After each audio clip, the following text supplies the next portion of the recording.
अरे कभी तो एकांत में बैठकर सोचो, तुम्हारे अब जीवन का लक्ष्य श्री जी ने क्या दिया है, क्या दिया है? नहीं, ये मन कभी कभी धर्म की आड़ में हमको प्रियालाल से विमुख कर देता है। नहीं, ये धर्म है। नहीं, क्या धन के द्वारा प्राप्त भोग विलासिता को अभी भोग नहीं चुके और फैलाव करके भोग विलासिता और भोगना चाहते हो? स्थान व्यक्ति के अनुसार धर्म का निरूपण किया गया है। कौन सा स्थान है, उस व्यक्ति की क्या अवस्था है, वो व्यक्ति निवृत्ति मार्ग में है या प्रवृत्ति मार्ग परक, तब उसके।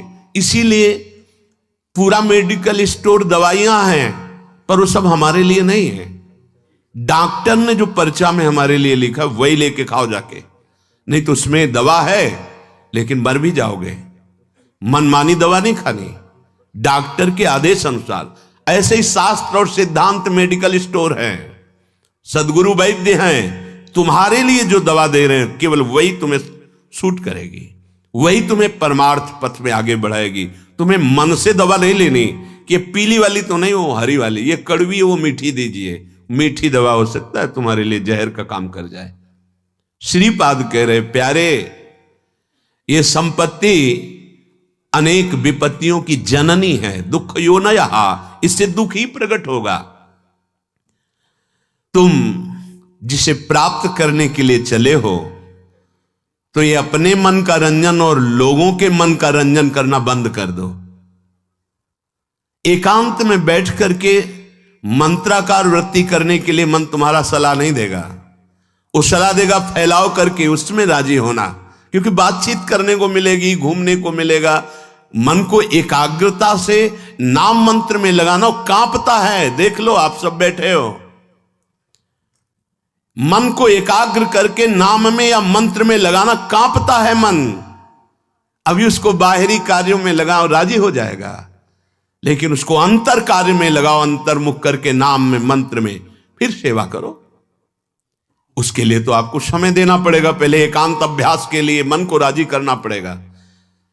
किसी तरह गुरु कृपा फंसा करके तुमको संसार के फांसी से काट करके ये अवसर दे रही है कि तुम अपने मन को एकाग्र करके प्रियालाल में लगा दो।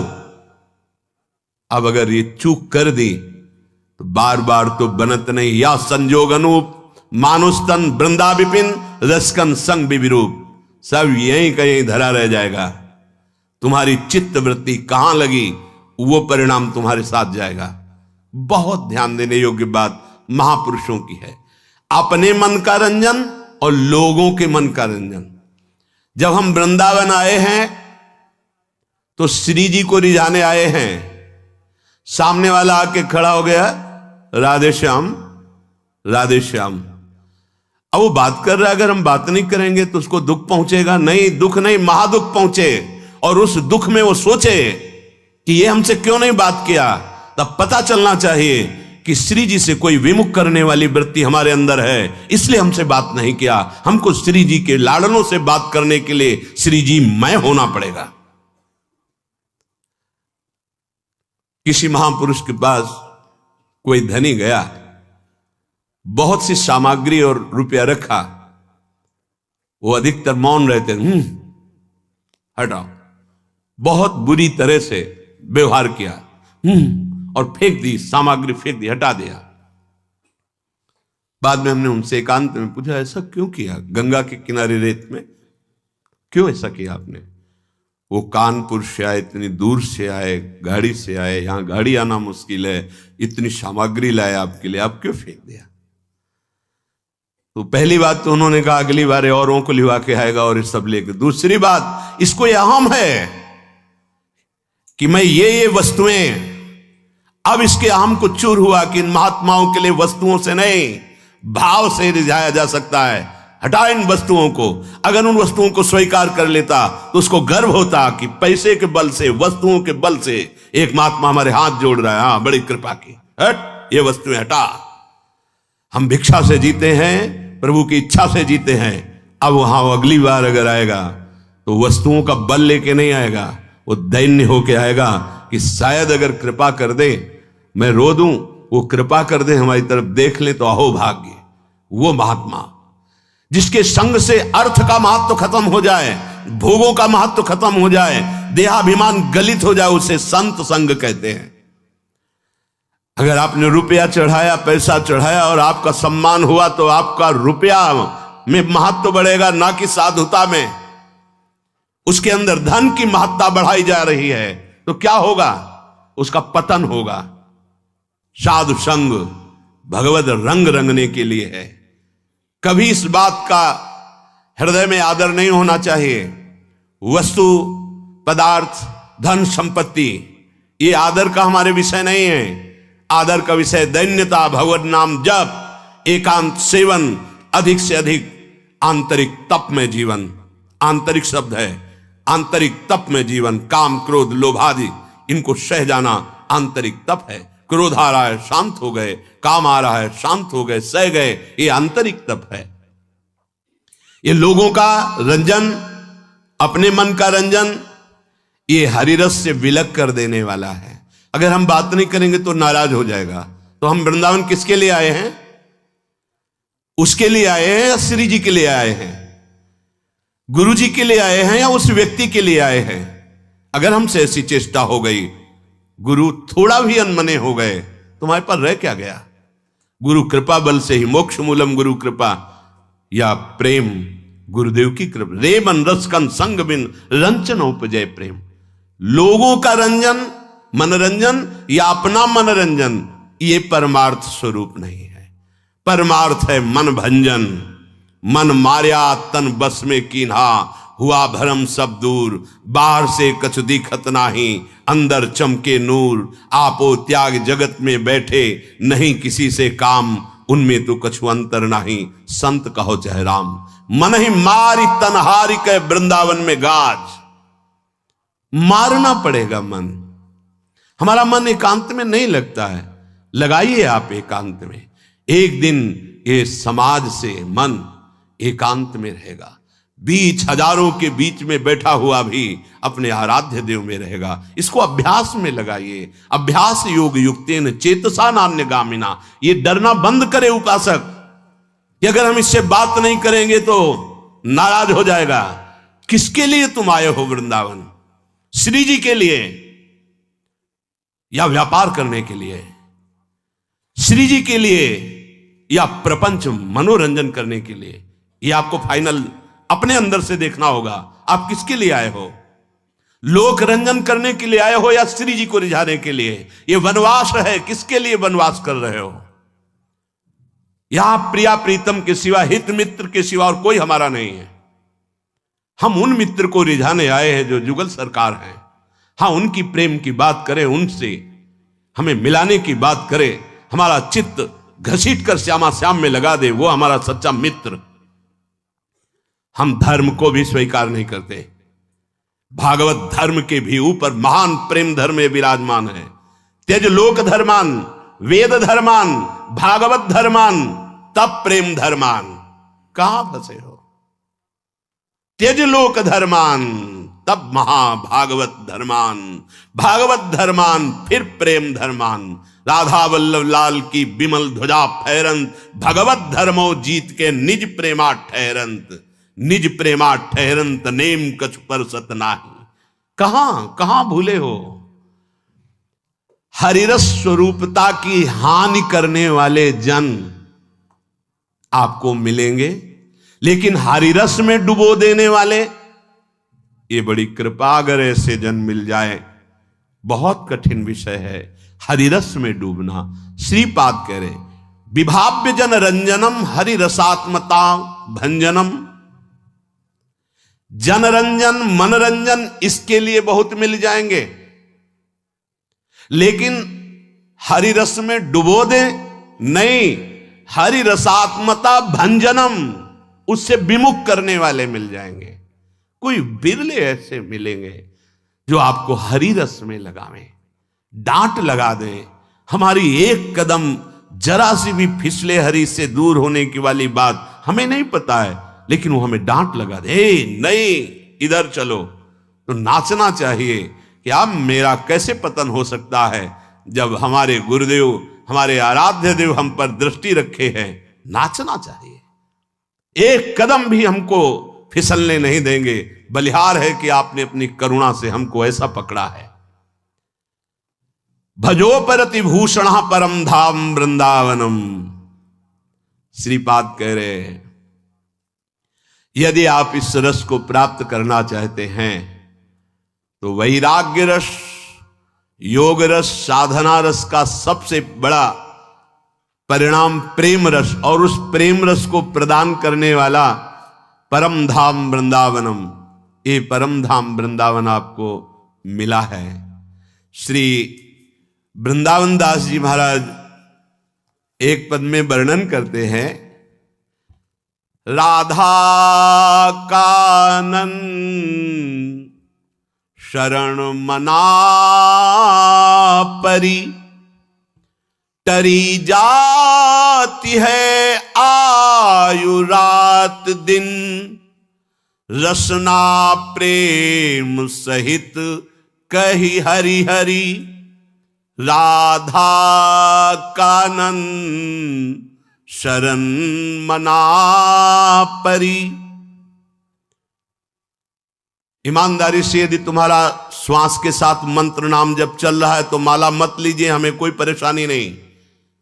लेकिन बेईमानी नहीं, अगर मंत्र नाम नहीं चल रहा तो हाथ में माला होना चाहिए। ये तुम्हारी बड़ी सावधानी की वृत्ति पैदा करेगा माला, ये कोई खिलवाड़ नहीं है। अगर वास्तविक ईमानदारी से आपका निरंतर नाम मंत्र श्वास के द्वारा चल रहा है तो प्रणाम है, हम इस पर जोर नहीं देते।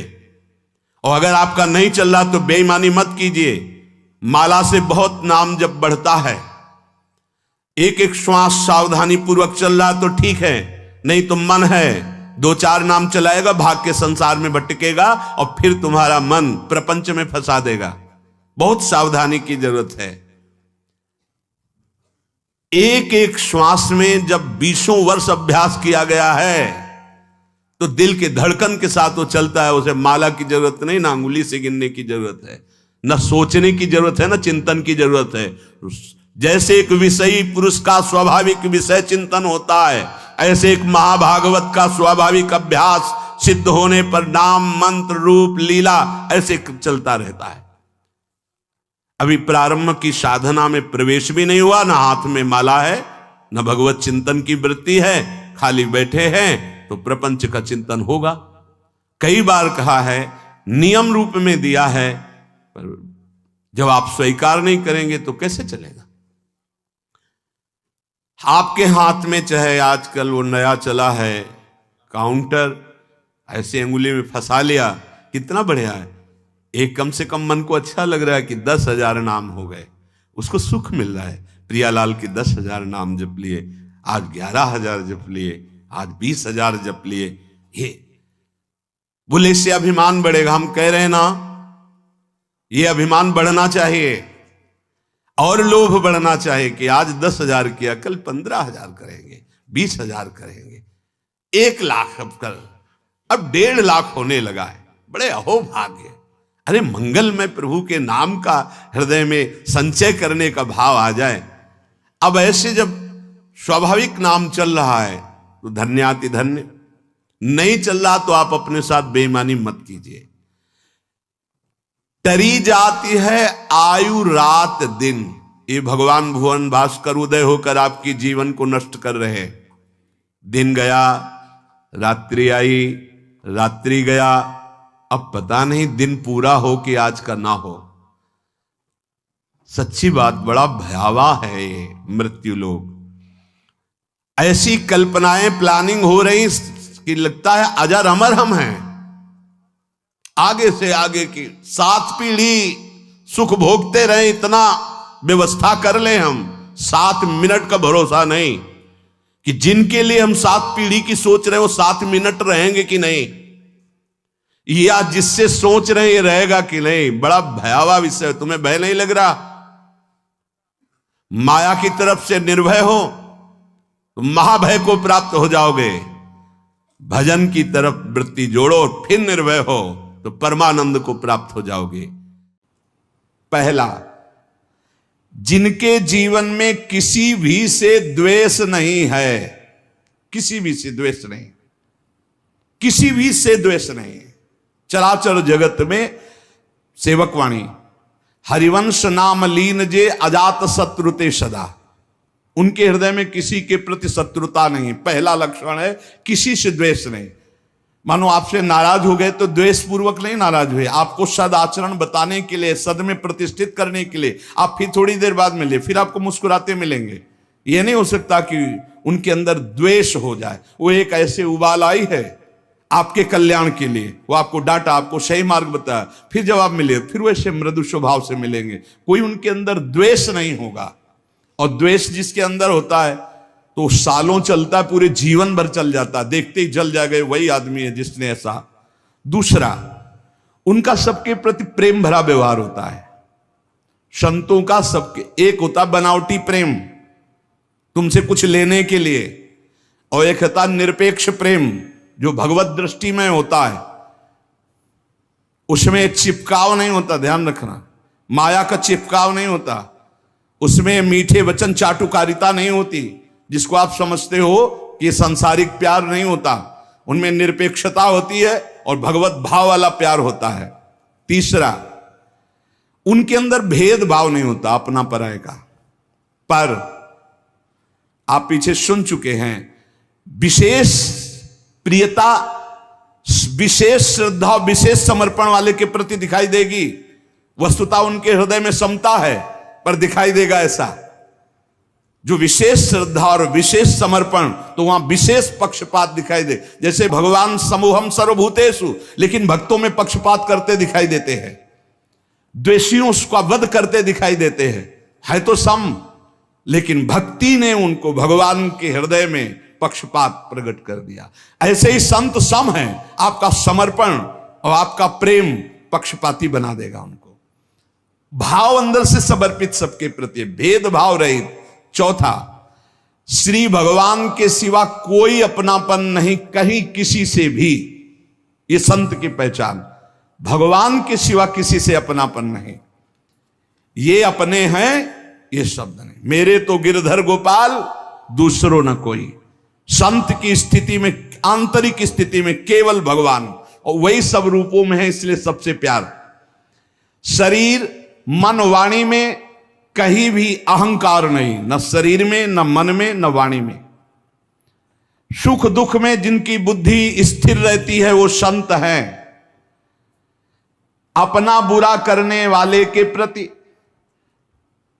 सामर्थ्य है दंड देने की, पर दंड ना देकर उसको क्षमा करना, ये संत का स्वभाव है। सामर्थ्य है, अच्छे से दंड दे सकते हैं, तप के द्वारा दंड दे सकते हैं, समाज के द्वारा दंड उनको दिला सकते हैं, लेकिन वो क्षमा करेंगे। संत का स्वभाव दंड देना नहीं। अनुकूल और प्रतिकूल वस्तु या परिस्थिति या व्यक्ति या स्थिति में बराबर संतुष्ट रहना। चाहे अनुकूल परिस्थिति हो, चाहे अनुकूल व्यक्ति हो, चाहे अनुकूल घटना हो या प्रतिकूल परिस्थिति हो, प्रतिकूल वस्तु हो, प्रतिकूल घटना हो, वो समान स्थिति हृदय की रहना। चित्त का निरंतर योग युक्त रहना। योग युक्त किसे कहते हैं? निरंतर भजन चलते रहना। तेसाम सतत युक्ता नाम भजताम प्रीतिपूर्वकम ददामि बुद्धि योगम तम। निरंतर भगवान के चिंतन में डूबे रहना संत का लक्षण। चेहरा बता देता है कि भगवान में डूबा है कि संसार का चिंतन हो रहा है। जो भगवान में डूबा होता है उसकी एक अलग अलौकिकता होती है, उसके नेत्र, उसके मुखारविंद से एक आभा प्रकट होती रहती है। जो भगवान में डूबा होता है वो मन और इंद्रियों पर विजय प्राप्त किए हुए होते हैं। उनका एक ही निश्चय होता है, सत्य परमात्मा है, वही सर्व रूपों में है। कोई लड़ाई झगड़ा नहीं, कोई ये बांट बंटवारे वाली बात। जो संत सिद्ध है वो सर्वत्र अपने भगवान को देखता है, सब रूपों में वही है। ये छोटी छोटी जो लड़ाई झगड़े, निंदा, स्तुति, ये सब अज्ञान की धरा में है। संत का मन, बुद्धि, तन सर्वस्व भगवान को अर्पित हो चुका है। अब उस पर उसका कोई अधिकार नहीं है। संत अपने किसी आचरण से किसी जीव का पतन, उद्विग्न, नाश ये कर ही नहीं सकता। साधुते होए न कारज हानि। बोले नहीं, संत जन तो बड़े बड़े सिद्धों ने श्राप दे दिया, तो जिनको श्राप दिया वो वरदान से भी ज्यादा बढ़कर हुआ। जिनको भी श्राप दी, जा वृक्ष हो जा, तो कहा कि नंदालय के नंदलाला का दर्शन और इस पर संभाषण प्राप्त हुआ नलकुबर मणिग्रीव को। संत के साथ जब कोई गलत व्यवहार करता है तो वो उसके साथ कभी गलत व्यवहार नहीं करते। संत की पहचान, उसके साथ गलत व्यवहार नहीं करेंगे। संत को जब सांसारिक वस्तुएं घेरती हैं तो उनमें वो समान भाव रखते, ना हर्षित होते न शोकित होते। आए तो हर्ष नहीं, गए तो शोक नहीं। महलों में रखो चाहे झोपड़ी में वास दो। संत के हृदय में किसी से ईर्ष्या या डाह नहीं होती। संत सदैव अपने समीप भगवान को देखकर निर्भय रहता, कभी उसमें भय नहीं होता। पर ये परीक्षा ना लेके भयभीत होते हैं कि नहीं, या चीख दो या कुछ भट्ट से एकदम कर दो, विचार भय नहीं रहता, अचानक भय सबके अंदर रहता है। ये ध्यान रखना। यही व्याख्या श्री मंगलानंद सरस्वती जी सेनपुर में महाराज जी, तो एक संत आए हुए थे जो ज्ञान पढ़े थे वेदांत। तो उनका महाराज आपकी ये बात समझ में नहीं आई। उनका संत में विचार भय नहीं रहता, आगंतुक भय तत्काल हो जाएगा। जैसे बंदर की दे, कुछ भी ऐसी अच्छा ऐसे हो जाएगा। उनका जब ज्ञान है तो क्यों हो जाएगा, सब शरीर ही नहीं है मैं, तो कैसे हो जाएगा। तो हो सकता है महाराज चौकी लाओ बैठा लो, वो सिद्ध पुरुष थे बैठा। इतने में एक चील जो है बरगद की, बहुत बड़ा बरगद का वृक्ष है, काफी समय तक वहां रहे, बहुत बड़े दूर तक ऐसे बड़ा मनोरम ऋषि मुनियों की पावन स्थली सेनपुर, गंगा जी लहरा रही हैं ऐसे बिल्कुल तट से। बहुत सुंदर स्थान जहां भजन की एकदम वृत्ति रात दिन तन्मयता बनी रहे, कोई विषय नहीं, कोई वहां सांसारिक पुरुषों का आवागमन नहीं। अचानक वो चील बैठा तो एक सूखी छोटी सी डार खर भर कर जो ही उनकी चौकी के पास गिरी सो वो लुढ़क गए, एकदम ऐसे होकर गिरे। बैठे बोले महाराज डाल नहीं फटी, छोटी सी गिरी है, ये क्या था महाराज। तो उनका वो पता नहीं कैसे क्या हो। बोले ये विचार भय नहीं है, आप में इसमें का भय का दोष नहीं है, ये आगंतुक भय तत्काल का है, ये विचार का भय नहीं, आप कोई विचार से भयभीत नहीं हुए। तो यहां कह रहे हैं संत महापुरुष में निर्भयता रहती है। तो इससे पहचान न किया जाए कुछ खट्ट से गिरा, कोई आवाज हुई, कोई चीख हुई, वो ऐसे हो गए, बोले संत नहीं, क्योंकि भयभीत हो गए। विचार भय नहीं रहता, आगंतुक भय किसी को भी हो जाएगा। अचानक सांप फुस कर दे तो एक बार ऐसे होगा, एक बार ऐसे हो जाए, आप कह दो कि तो डर गए, संत नहीं है। नहीं, विचार भय नहीं रहता, आगंतुक भय तत्काल हो सकता है। किसी भी अवस्था में संत को अशांति नहीं होती। जैसे पूज्यपाद सिउड़िया बाबा को आगरे में किसी ने बुलाया, पैदल चलते थे बाबा, जिंदगी में कभी सवारी में नहीं बैठते थे। एक घटना ने बदल दिया। बाबा ट्रेन में बैठ करके आ रहे थे तो टीटी कहते हैं, उन्होंने पूछा टिकट, तो नई अवस्था थी और बाबा का बड़ा वैराग्य में जीवन, लौकी का कमंडल, एक वस्त्र केवल। उनका हमारे पास तो टिकट है नहीं, हम सन्यासी हैं। तो क्या सरकार ने सन्यासी को पास दिया है कि आप गाड़ी पे चल सकते हैं फ्री? होंगे नास्तिक प्रवृत्ति के। तो ऐसे पकड़ा और झटका अगले स्टेशन में उतार दिया।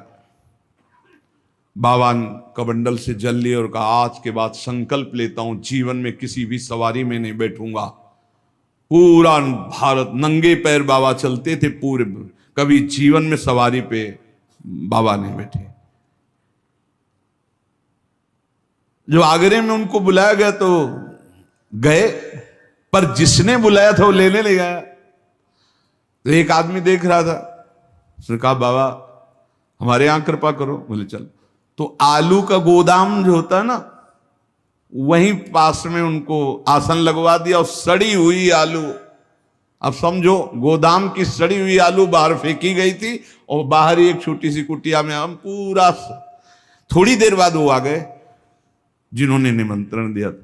अरे बाबा क्षमा कीजिए, विलंब हो गए, ऐसा ऐसा। बोले नहीं, अब आसन तो लग गया, आज आसन यहीं। बोले बाबा इतनी दुर्गंध, यहां कोई नहीं रुकता, ताला लगा के सब चले जाए। बोले नहीं, अब तो कल आसन उठेगा और फिर वृंदावन जाएंगे। बस यही, किसी भी स्थिति में उनके हृदय में उद्विग्नता या अशांति नहीं होती। संत सदैव मन और वाणी शरीर से पवित्र रहते हैं। संत अहित का त्यागी होता है, ना अपना हित होगा ना दूसरे का अहित होगा। संत निरपेक्ष होता है, आसक्ति और कर्तापन अभिमान से रहित होता है, अनुकूल और प्रतिकूल परिस्थिति से परे होता है, किसी भी स्थिति में शोक नहीं होता, किसी भी वस्तु व्यक्ति की चाह नहीं होती, शुभ अशुभ कर्मों का त्यागी होता है, शत्रु मित्र में समान, मान अपमान में समान, सर्दी गर्मी में समान, सुख दुख में समान, किसी भी पदार्थ में आसक्ति नहीं, निंदा स्तुति में समान, वाणी से भगवत चर्चा, मन से भगवान का चिंतन, शरीर से भगवान की क्रियाएं, किसी भी परिवार वाले से प्रीता ना होना। संत अपने जहां वास कर रहे हैं वहां प्रीता न होना कि मेरा घर है, हर समय परमात्मा में स्थिति रहना, ये बाह्य संतों के लक्षण हैं। संत भगवान कभी कभी भगवान के गुप्त संकेत पाकर कुछ ऐसी लीलाएं करते हैं जो लोकोत्तर हुआ करती, समझ में नहीं आता ऐसा कैसे हो सकता है। जैसे जो अनासक्त पुरुष हैं वो आसक्ति की लीला दिखाई दे सकती है, जो निर्विकार पुरुष है उनमें आपको विकार की लीला दिखाई दे सकती है। भगवान का गुप्त संकेत पा करके कुछ ऐसी लीलाएं संतों में पाई जाती है जिनको समझ पाना कठिन है। वो ऐसी बालवत लीलाएं करते हैं जिनको समझने में ऐसा लगता है कि कोई सिद्ध पुरुष नहीं है, कोई उत्तम भागवत नहीं है, कोई महान ज्ञान प्राप्त नहीं, और बहुत उच्च कोटि की दशा के होते हैं। या अनन्य वद्यानि कर्माणि तानि सेवितव्यानि नो इतराणि यनस्यात्मकं सुचरितानि तानि तोयोपास्यानि न इतराणि। संत जन जो आचरण करते हैं वो बड़ा बंदनीय होता है, परिणाम में देखने में जरूर ऐसा लग सकता है कि ये मलिन कर्म है, ऐसा तुम्हें दिखाई दे सकता है, लेकिन उसका परिणाम बड़ा मंगल हो जाएगा। शास्त्र विरुद्ध उनमें नहीं हो सकता। आपको लग सकता है, जैसे कल सुनाया था कि वो डंडा लेके दौड़े, पर वो मारने के लिए नहीं था। देखो चाकू दोनों निकालते हैं, एक डॉक्टर निकालता है, एक चोर निकालता है। चोर चाकू निकालकर तुम्हें घाव देगा, पीड़ा देगा, लेकिन डॉक्टर भी घाव करेगा चाकू से, लेकिन वो पीड़ा का हरण करके तुम्हें स्वस्थ करेगा।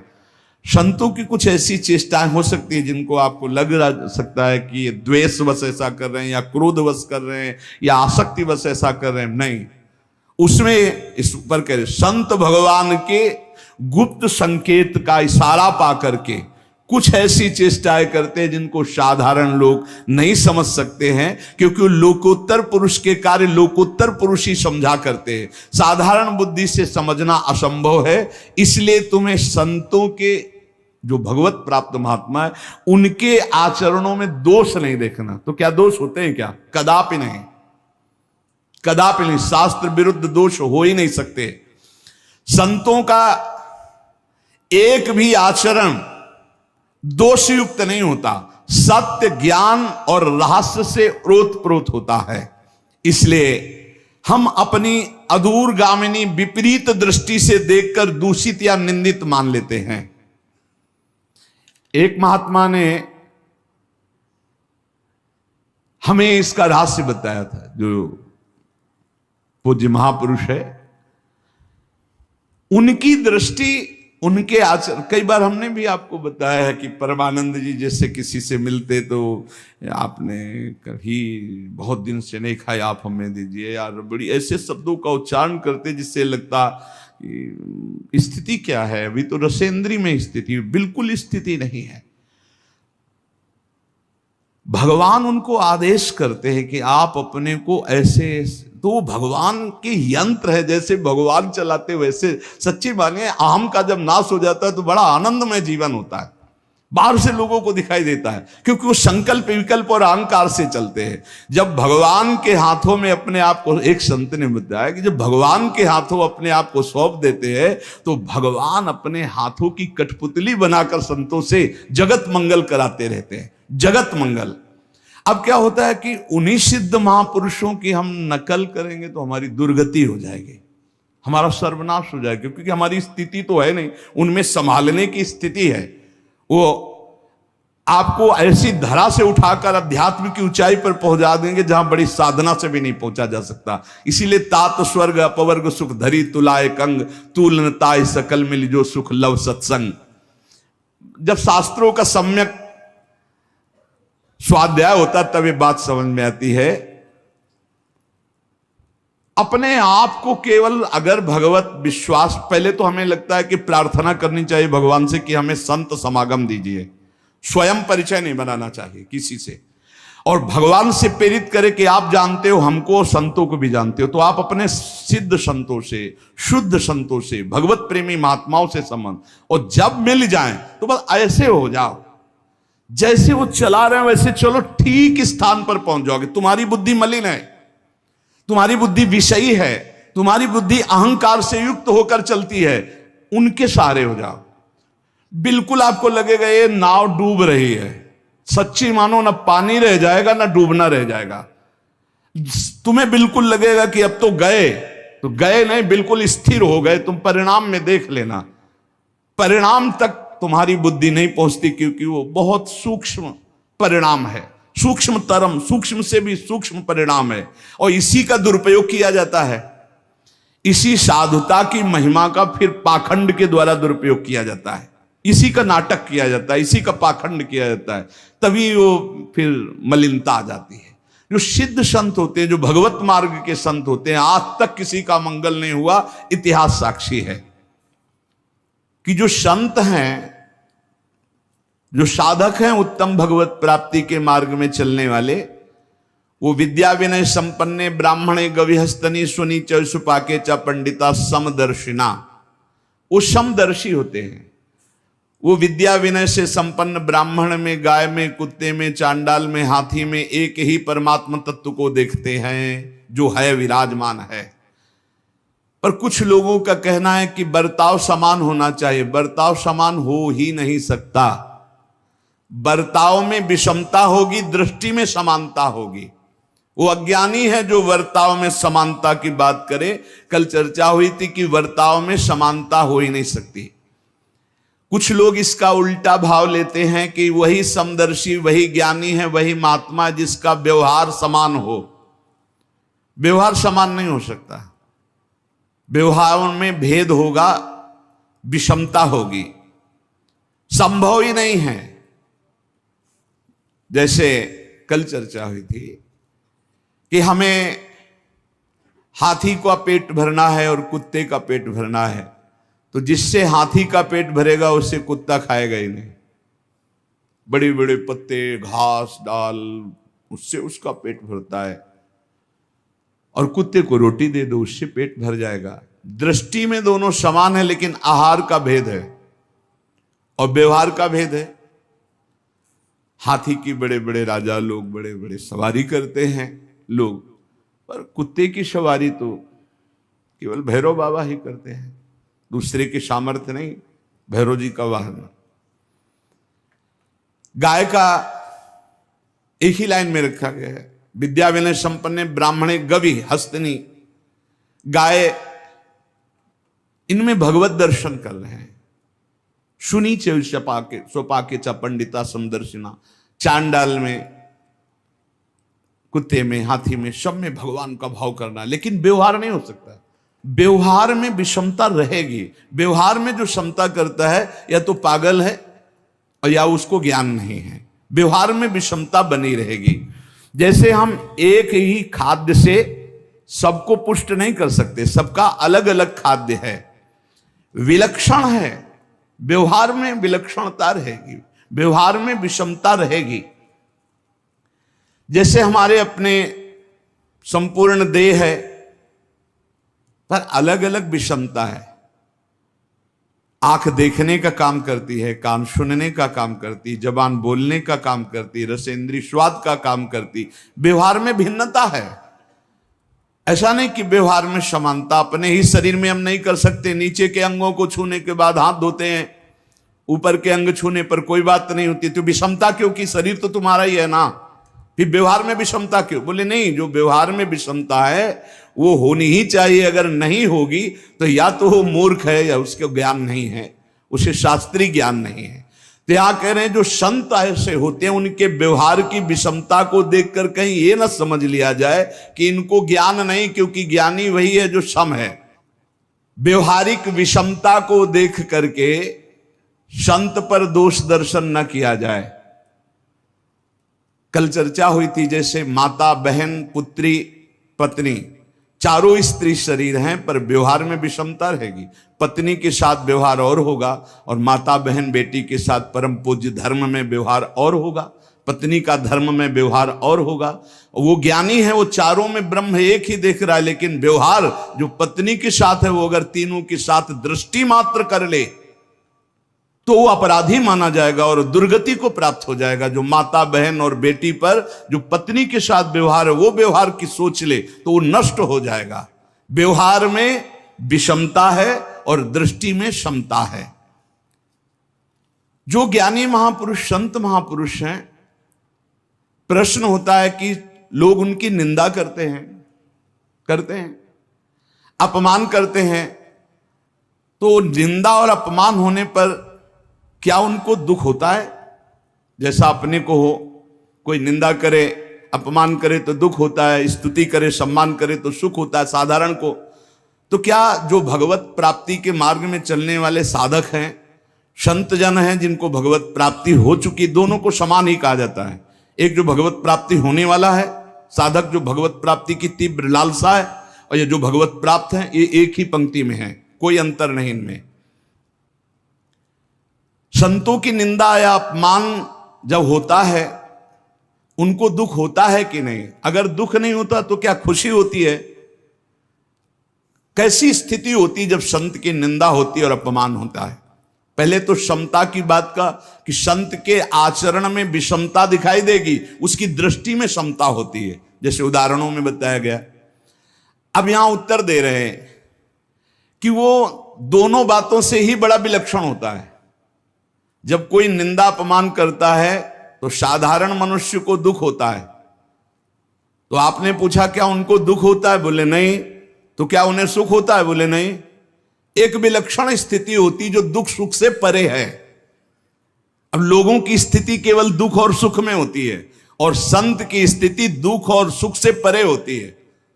सुख दुखे समय कृत्वा, न हर्ष है न शोक है।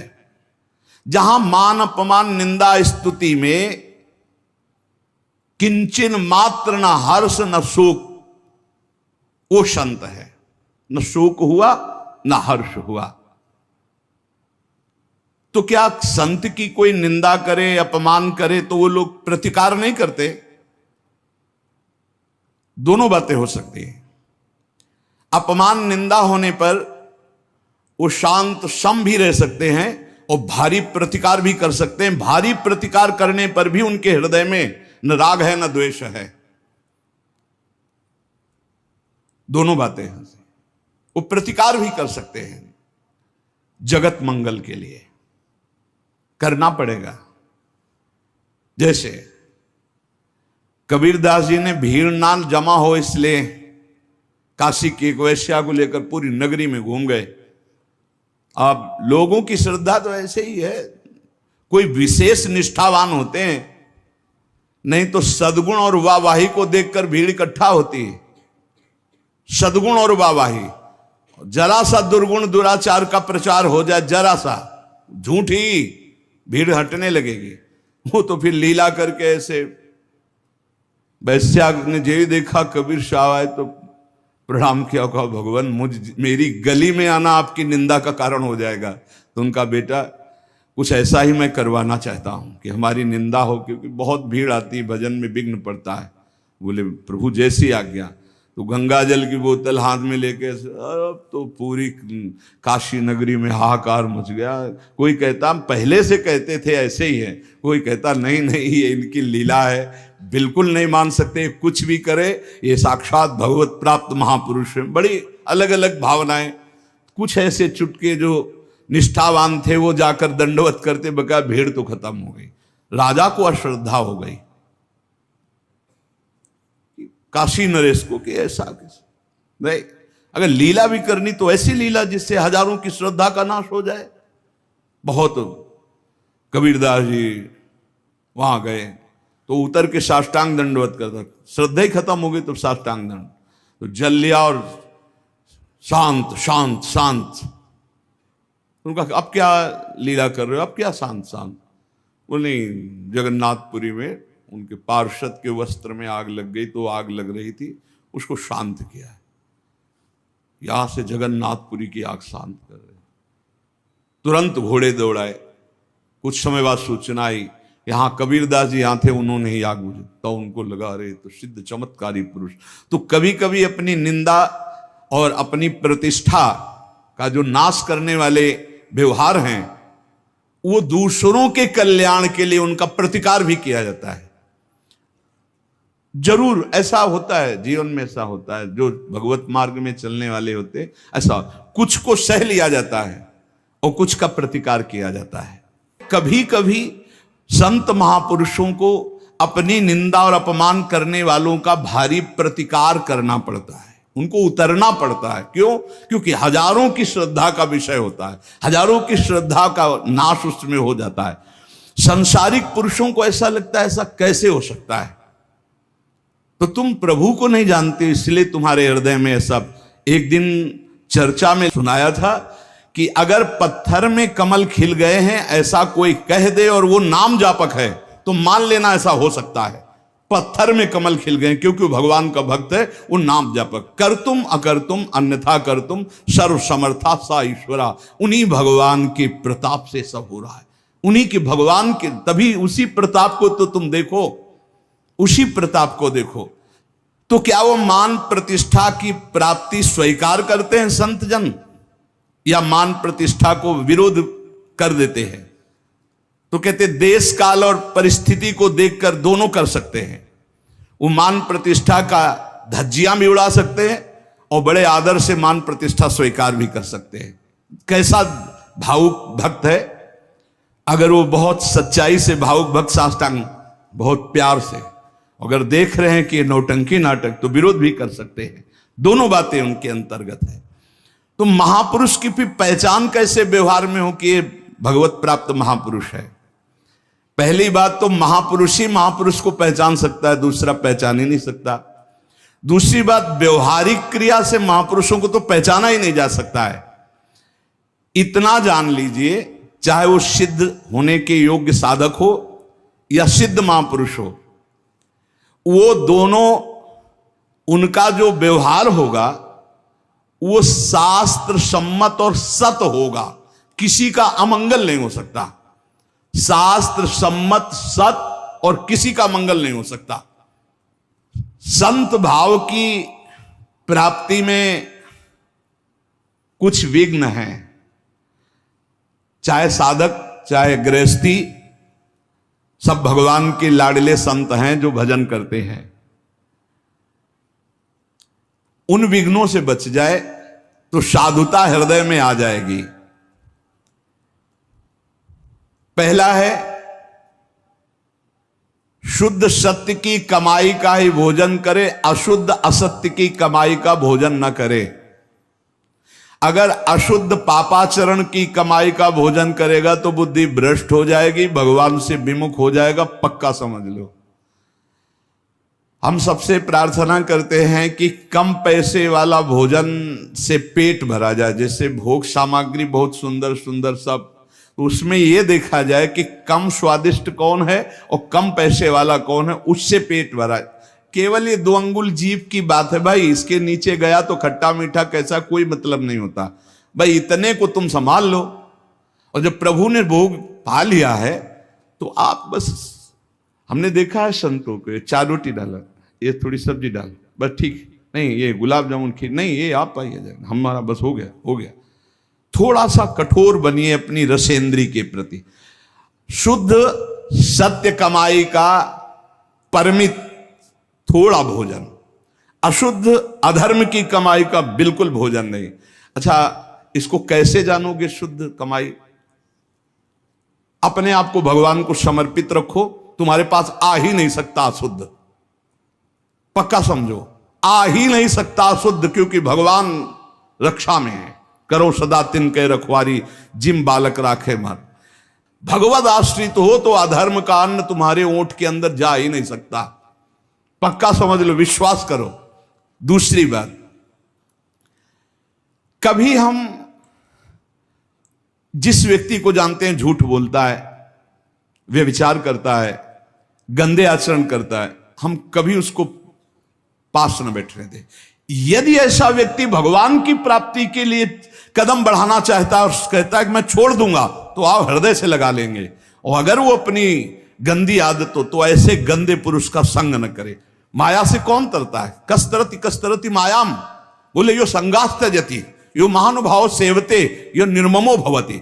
जो कुसंग का त्याग कर देता है, जो महापुरुषों का सेवन करता है, जो ममता रहित होता है, वो माया से तर जाता है। क्योंकि ऐसे पुरुषों के संग से साधना नष्ट हो जाती है और साधक में अभिमान और ममत्व जागृत हो जाता है। संसारिक पुरुषों के संग से धारणा ही बदल गई। चौथा, भगवान के मार्ग में चलने में कभी अपने को गुरु ना बनाना। अगर गुरु अपने को मान लिया तो विघ्न पड़ जाएगा भगवत प्राप्ति में। गुरु नहीं, जैसे सेवा मिली तो पोस्टमैन है, आपकी बात ठाकुर जी को बता दी, ठाकुर जी श्री जी की बात आपको बता दी, गुरु जी श्री जी हैं, गुरु आचार्य हैं, गुरु गुरु जी हैं। अपने को कभी गुरु ना मानना, अपने को कभी गुरु ना मानकर हम सेवक भाव से लगे रहेंगे। सब स्वामी हमारे हैं, जैसा हमें आदेश है वैसा हम आचरण कर रहे हैं। गुरु के तो भगवान हैं, वही नाम महिमा रूप लीला धाम प्रकाशित करवाते हैं, अपने तो सब सेवक हैं। पूजा प्रतिष्ठा की चाह रखना ये भगवत प्राप्ति से विमुख कर देगी। तर्क वितर्क वाद विवाद खंडन मंडन बिल्कुल कलह नहीं इस तरह की। सबसे हार जाओ और चुप होकर भजन करो, नहीं तो विघ्न पड़ जाएगा आपकी साधुता में। अपने इष्ट को सर्वोपरि मान करके दूसरे इष्ट को नीचा दिखाने की वृत्ति रखना, उनकी निंदा करना, इससे आपकी साधुता नष्ट हो जाएगी। शरीर इंद्रिय मन बुद्धि को सदा शुद्ध आध्यात्मिक मंडल में रखना। जैसे ये हम कई बार कहते हैं कि राधा केली कुंज में आप बैठने मात्र से पवित्र हो जाएंगे। अखंड नाम कीर्तन होता है, वाणी पाठ होता है, भगवत चर्चा होती, एक मिनट भी आंख खाली नहीं रहता। तो यहां जैसे बैठोगे तो इस वातावरण में बैठने मात्र से आपके पाप नष्ट हो जाएंगे, आपका मन शांत और एकांतिक वृत्ति जागृत होने लगेगी। भागवतिक वातावरण में अपने को अधिक समय रखना। भगवान सर्वत्र सदा विराजमान हैं, ये दृढ़ विश्वास रखना। 24 घंटे में कम से कम 2 घंटे एकांत बैठ करके ध्यानस्थ होकर के नाम मंत्र भगवान के रूप का ध्यान, ये इतना तो होना चाहिए। 24 घंटे में 2 घंटे तो एकांत होना चाहिए। बोले नहीं 6 घंटे 8 घंटे रहते हैं। बोले कैसे? बोले सो के। जागते हुए एकांत 2 घंटे भगवत चिंतन करना। प्रसंग तो बहुत बड़ा है। देखो ये जो रोज चर्चा होती है काट छांट जीवन की, ये भगवत प्राप्ति के लिए होती है। अगर इसको आप ध्यान से सुनिए और रोज थोड़ा थोड़ा उतारते रहिए तो एक दिन निश्चित भगवत प्राप्त महात्मा बन जाएंगे। सत्संग कभी व्यर्थ नहीं जाता। बड़े बड़े नीच पातकियों को भी जब सत्संग सुनने को मिला तो महात्मा बन गए।